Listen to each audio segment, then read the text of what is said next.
Dalam bab hasanah pengetahuan, para jamaah rahimakumullah, di sini kita akan mendapatkan penjelasan bahwasanya ibadah puasa itu memiliki banyak manfaat, baik ditinjau dari aspek kejiwaan, kesehatan, sosial, terlebih lagi dari aspek spiritual. Jadi puasa itu memiliki banyak manfaat. Setelah diteliti banyak hal para jamaah rahimakumullah, walaupun pada esensinya kita tidak perlu repot mengurusi aspek-aspek manfaat ini. Yang paling penting bagi kita, kutiba alaikumusiyam, diwajibkan bagi kita untuk berpuasa, maka kita berpuasa karena Allah. Ya, namanya manusia, dia mau mengambil manfaat, dan mungkin saja manfaat ini bisa memberikan motivasi tersendiri bagi orang-orang Islam, terutama orang-orang yang belum Islam, supaya mereka tertarik.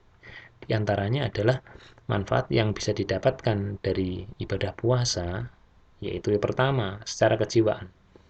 Disebutkan bahwasanya ibadah puasa dapat melatih dan memberikan sikap sabar, menguatkan kemauan atau himmah atau spirit dalam bahasa Inggrisnya, mengajari bagaimana menguasai diri, serta membentuk ketakwaan yang kokoh dalam diri. Poin-poin ini merupakan hikmah puasa yang paling utama. Jadi secara top atau tertinggi dari hikmah puasa itu adalah dari aspek jiwa, yaitu dari dalam diri kita. Kemudian yang kedua, secara sosialnya, ibadah puasa dapat membentuk umat yang berdisiplin. Kemudian dia bisa bersatu, saling bersatu, dia cinta keadilan dan persamaan, melahirkan perasaan kasih sayang dalam diri orang-orang yang beriman dan mendorong mereka untuk berbuat kebajikan. Karena setiap kebajikan itu dibalas 10, bahkan bisa tanpa terhingga, 700 kali pun bahkan lebih Allah mampu. Karena apa? Dia mau berpuasa dan melakukan beramal soleh di bulan Ramadan. Ini bulan yang penuh pelipat gandaan pahala, luar biasa, dikalikan sampai yang Allah inginkan. Maka marilah kita berbuat kebaikan. Semoga Allah memudahkan kita, para jamaah rahimahullah. Yang ketiga, secara medis dan kesehatan. Ibadah puasa dapat membersihkan tubuh dari racun dan sisa metabolisme tubuh, memperbaiki kinerja organ pencernaan, mengurangi kegemukan, mengoptimalkan kerja sistem kekebalan tubuh, dan sebagainya. Para jamaah rahimakumullah, mungkin ini dari segi medis bisa kita tanyakan kepada yang berkompeten, yaitu orang-orang kesehatan, diantaranya para dokter dan yang lain-lain, bahwasanya memang tubuh kita ini banyak racun para jamaah rahimakumullah. Kita makannya ini luar biasa, apa aja dimakan. Sampailah mulai yang wah, masya Allah, luar biasa banyak lah. Bahkan organ pencernaan kita ini kalau dipikir-pikir, kita gilingnya ini ngalang-ngalai mesin selip ini. Kita bisa 24 jam giling. Pokoknya selama kita masukin makanan giling-giling terus. Ini bayangkan 24 jam kali, kalau mau 24 jam lagi makan terus. Itu sekali 1 tahun. Itu kerja pencernaan kita ini seperti apa, dan kotoran-kotorannya itu seperti apa, racun-racunnya dari sisa makanan kita ini. Dan juga orang yang senantiasa giling terus itu resikonya gemuk. Nah, bagi mereka yang gemuk ini, dengan melaksanakan puasa maka bisa mengurangi. Karena apa? Banyaknya gula yang menumpuk di dalam tubuh. Dengan tidak adanya sesuatu yang diproses, makanan yang masuk, maka akan memerintahkan pada tubuh kita, kalau mau mencari gula, bongkar yang sudah ada di dalam tubuh. Maka gula-gula itu akan diambil oleh tubuh untuk diproses, diantaranya di semacam di mitokondria itu untuk menghasilkan tenaga. Maka akan berkurang jumlah-jumlah itu, sehingga tubuh itu semakin berkurang, mungkin ya sampai langsing lah seperti itu, sampai ada yang mengatakan sampai seperti body biola, atau mungkin gitar ya. Sudah pernah lihat gitu gitar, bukan bodinya, gitarnya itu yang saya maksud. Ya seperti itulah.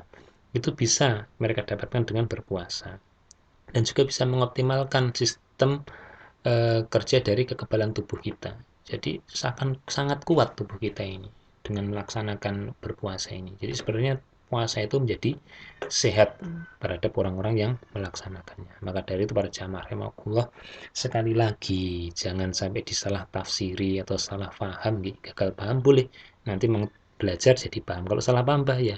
Jadi jangan sampai dengan manfaat dari segi medis dan kesehatan ini menjadikan orang itu salah niat. Niatnya harus lillah untuk mendapatkan pahala Allah tadi yang tanpa batas. Nah, jadi jangan sampai, kenapa kamu puasa? Ingin kurus pak? Jangan seperti itu. Kenapa kamu puasa? Wah, supaya saya kekebalan tubuh saya semakin bagus. Nah, atau mungkin memperbaiki metabolisme tubuh, ya jangan seperti itu. Luruskan niat. Insya Allah ini akan kita dapatkan kalau kita ikhlas kepada Allah. Selanjutnya, ibadah puasa pun dapat mempersempit jalan masuknya setan, sehingga gejolak nafsu seperti kemaksiatan jenis yang kedua tadi, ya kemarahan, sifat-sifat buruk pada tubuh kita ini tatkala kita berpuasa itu dapat mengendalikannya, sehingga puasa itu dapat menjadi benteng, tameng untuk apa? Menghalangi nafsu syahwat. Tidak percaya? Rasulullah katakan, beliau mengatakan bahwasanya kepada orang-orang yang belum mampu menikah itu diperintahkan perbanyak puasa. Kenapa? Ya ini yang akan kita bahas, karena Rasulullah Shallallahu Alaihi Wasallam bersabda. Ini merupakan satu petunjuk. Jadi bagi para pemuda, ya termasuk pemudi, bagi yang gaspol ya rempol nafsunya itu, nah tapi belum segera menikah, maka salah satu remnya itu, rempolnya yang kuat itu, ya bukan rem cakram, apalagi rem kampas, ya itu tidak mampu tuh, lama-lama kobong itu. Itu Rasulullah katakan ada yang bisa ngerim di dalam hadis beliau, yaitu diriwayat Imam Bukhari nomor hadis 4678, dan juga diriwayatkan di riwayat Imam Muslim 2485, 2486, datang dari Abdullah bin Yazid. Dia berkata, dijelaskan di sini bahwasanya dalam hadis itu dilanjutkan, mereka ini seorang para pemuda datang kepada Rasulullah dan mereka belum memiliki apa-apa. Nah, kemudian Rasulullah mengatakan, faqala lana, maka Rasulullah berkata kepada kami, apa yang dikatakan oleh Rasulullah? Ya ma'syarasy syabab, kalian wahai pemuda ini, man istata'a ba'ata fal yatazawwaj.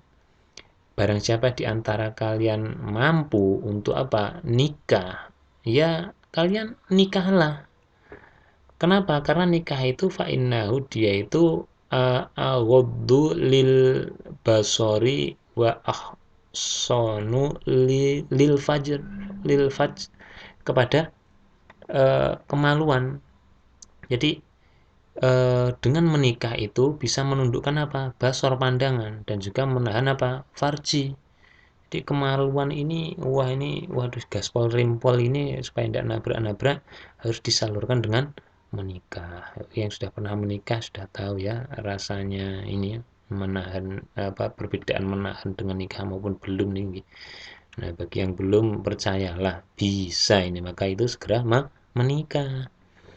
Rasulullah mengatakan selanjutnya, waman lam yastati', dan bagi siapapun kalian, laki-laki maupun perempuan, emang masih muda itu, yang belum mampu untuk menikah, fa'alaihi bisawm, maka terhadap farji kalian, pandangan kalian itu harus diatasi dengan apa? Dengan siam. Kenapa?